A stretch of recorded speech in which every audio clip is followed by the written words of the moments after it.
আপনার যদি বিদেশে যাওয়ার সুবর্ণ সুযোগ থাকে, আপনাকে ইংরেজি শিখতেই হবে, নইলে আপনার কোনো মূল্যই থাকবে না। আপনি যদি কোনো রাজনৈতিক দলের সাথে জড়িত থাকেন অথবা ভবিষ্যতে জড়িত হবেন, তাহলে আপনাকে ইংরেজি শিখতে হবে। কারণ আপনি ইংরেজি জানলে ওই দলের বড় বড় পদগুলো ম্যাজিকের মতো আপনার ঘাড়ে এসে বসবে। আপনি যদি গ্রাম্য সালিশে বসার সুযোগ হয় অথবা ভবিষ্যতে আপনার এমন সুযোগ থাকে গ্রাম্য সালিশে বসার বা কথা বলার, অথবা যে কোনো সভা সেমিনারে আপনি বক্তব্য রাখছেন অথবা ভবিষ্যতে আপনার এমন বক্তব্য রাখার সুবর্ণ সুযোগ আছে, আপনাকে ইংরেজি শিখতে হবে। কারণ আপনি কথা বলার ফাঁকে ফাঁকে ইংরেজি বলুন আর আপনার জনপ্রিয়তা লক্ষ্য করুন। আপনার সন্তানকে অথবা ছোট্ট ভাই বোন অথবা নাতি নাতনিকে যদি দেশের গুরুত্বপূর্ণ পদে বা অবস্থানে জীবিত অবস্থায় দেখে যেতে চান, আপনাকে ইংরেজি শিখতে হবে। তাদের ইংরেজি শেখার অনুকূল পরিবেশ তৈরি করার দায়িত্ব আপনার। আর আপনি যদি স্টুডেন্ট হয়ে থাকেন তাহলে তো কোনো কথাই নেই, আপনাকে বাধ্যতামূলক অবশ্যই ইংরেজি শিখতে হবে। মন্ত্রে সাধন নতুবা শরীর পতন করে হলেও আপনাকে ইংরেজি শিখতে হবে। আপনি যদি ভবিষ্যতে চাকরি করেন অথবা বর্তমানে করছেন, আপনাকে ইংরেজি ভাষা শিখতে হবে। আপনি যদি ইংলিশ জানলেওয়ালা একজন ব্যক্তি হন, পার্সন হন, একজন পপুলার ব্যক্তি হন, আপনি একজন ওই প্রতিষ্ঠানের উজ্জ্বল নক্ষত্র হয়ে গেলেন, আপনি ওই প্রতিষ্ঠানের বস হয়ে গেলেন, আপনি ওই প্রতিষ্ঠানের জনপ্রিয় একজন নেতা হয়ে গেলেন। আপনার উপর কর্মকর্তাগণ আপনাকে বারবার স্মরণ করবে, আপনার কাছে পরামর্শ চাবে, আপনাকে গুরুত্বপূর্ণ কাজের দায়িত্ব দেবে এবং পদোন্নতির ব্যাপারে আপনাকে কারো কাছে ধর্ণা দেওয়া লাগবে না। সেটা সরকারি চাকরি হোক, বেসরকারি চাকরি হোক, যে কোনো টেক্সটাইল মিল বা গার্মেন্টস মিলের চাকরি হোক অথবা কোম্পানির চাকরি হোক। এই সহজ টেকনিক চ্যানেলের ভিডিওগুলোতে মাতৃভাষার মাধ্যমে ইংরেজি শেখার সহজ উপায়গুলো সহজ সরলভাবে উপস্থাপন করা হয়।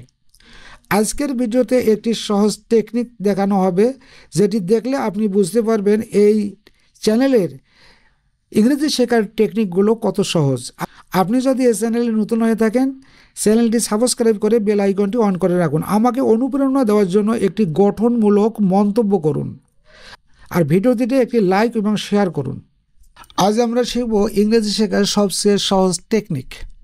এই টেকনিকটি আপনি যদি অনুধাবন করতে পারেন তাহলে আপনার কাছে ইংরেজি শেখা খুব সহজ হয়ে যাবে। এটি এমন একটি টেকনিক যা খুবই সহজ। দেখুন, আমাকে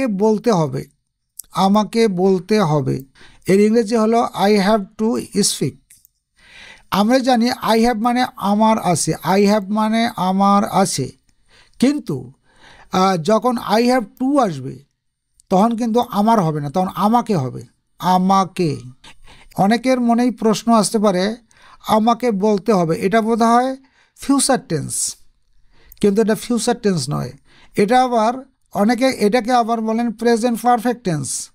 মূলত এটা প্রেজেন্ট পারফেক্ট টেন্সও নয়, কারণ প্রেজেন্ট পারফেক্ট টেন্সের বাংলার রূপটা হবে খেয়েছি, বলেছি, লিখেছি, এসেছি, এরকম। কিন্তু এই বাংলা রূপটা কিন্তু এরকম নয়। যখন আমরা আই হ্যাভ বলবো তখন মালিকানা বুঝাবে, তখন মালিকানা কর্তার অধীনে কোনো কিছু দেখা, যেমন I have a pen, I have a car, I have a book, এমন আমার একটি কলম আছে, এইরকম। কিন্তু যখন আই হ্যাভ টু হবে তখন আমাকে, আর এই টুর পর অবশ্যই একটা সিম্পল ভার্ব থাকবে, ভার্ব ওয়ান ফর্ম, একটা প্রেজেন্ট ফর্ম থাকবে ভার্বের। সবগুলো কিন্তু আই হ্যাভ টু এত সহজ আপনি নিজেও ভাবতে পারবেন না এই সহজ টেকনিকের ভিডিওগুলো কত সহজ। এটা কোন টেন্স হোক বা কি হয় সেটা আমরা কিন্তু টেন্স পড়তেছি না, আমরা কিন্তু গ্রামার পড়তেছি না, আমরা ইংরেজি শিখতেছি। আমাদেরকে এইটা মনে রাখতে হবে, আমরা ইংলিশ শিখতেছি, আমরা গ্রামার শিখতেছি না। এই জন্য টেন্স কী হবে কি না হবে সেটা আমার দেখার বিষয় নয়। হ্যাভ টুটা কিন্তু হলো মডাল ফ্রেজ, এই জন্য এর টেন্সের সাথে এর কোনো তেমন একটা সম্পর্ক নেই। তারপরও আপনাদেরকে সহজ টেকনিকে এগুলো আমরা শেখাচ্ছি, যা ইংরেজি ল্যাঙ্গুয়েজটি সহজে আমরা অনুধাবন করতে পারি, ইংরেজি ভাষাটি আমরা সহজে বুঝতে পারি।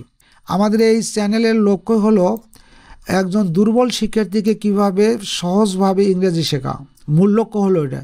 এখন দেখুন, আমাকে বলতে হবে আই হ্যাভ টু স্পিক, আমাকে লিখতে হবে আই হ্যাভ টু রাইট, আমাকে জানতে হবে আই হ্যাভ টু নিউ, আমাকে দেখতে হবে আই হ্যাভ টু সি, আমাকে যেতে হবে আই হ্যাভ টু গো, আমাকে আসতে হবে আই হ্যাভ টু কাম, আমাকে শুনতে হবে আই হ্যাভ টু লিসেন। আমাকে শিখতে হবে, আই হ্যাভ টু লার্ন। আমাকে বলতে হবে অথবা আমাকে শিখতে হবে, আই হ্যাভ টু লার্ন অথবা আই হ্যাভ টু স্পিক। আমাকে দাঁড়াতে হবে, আই হ্যাভ টু স্ট্যান্ড। আমাকে বসতে হবে, আই হ্যাভ টু সিট। আমাকে খেতে হবে, আই হ্যাভ টু ইট। আমাকে পান করতে হবে, আই হ্যাভ টু ড্রিঙ্ক।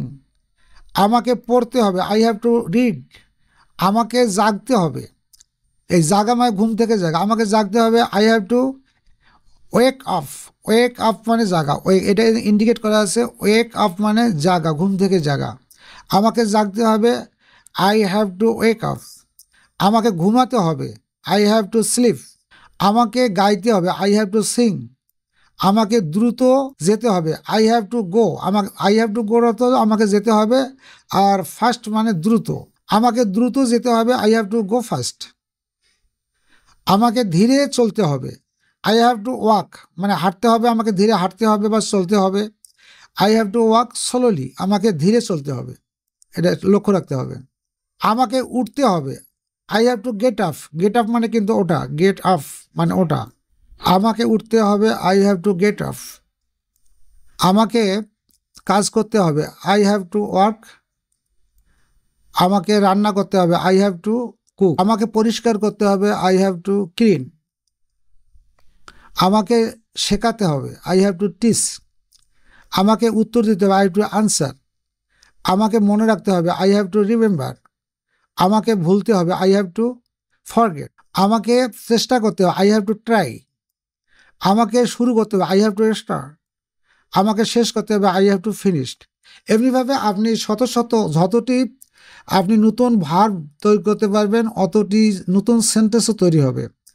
আপনি এগুলো প্র্যাকটিস করবেন, দেখবেন ইংরেজি আপনার কাছে খুব পানির মতো সহজ হয়েছে। সবচেয়ে ইংরেজি শেখার ক্ষেত্রে ইংরেজি ভোকাবুলারি মধ্যে ভার্বের ভোকাবুলারি বাড়া সবচেয়ে গুরুত্বপূর্ণ। ভার্বের ভোকাবুলারি বাড়াইতেই হবে। আর ভিডিওটি বাড়াবো না, ভিডিওটি এখানে শেষ করব।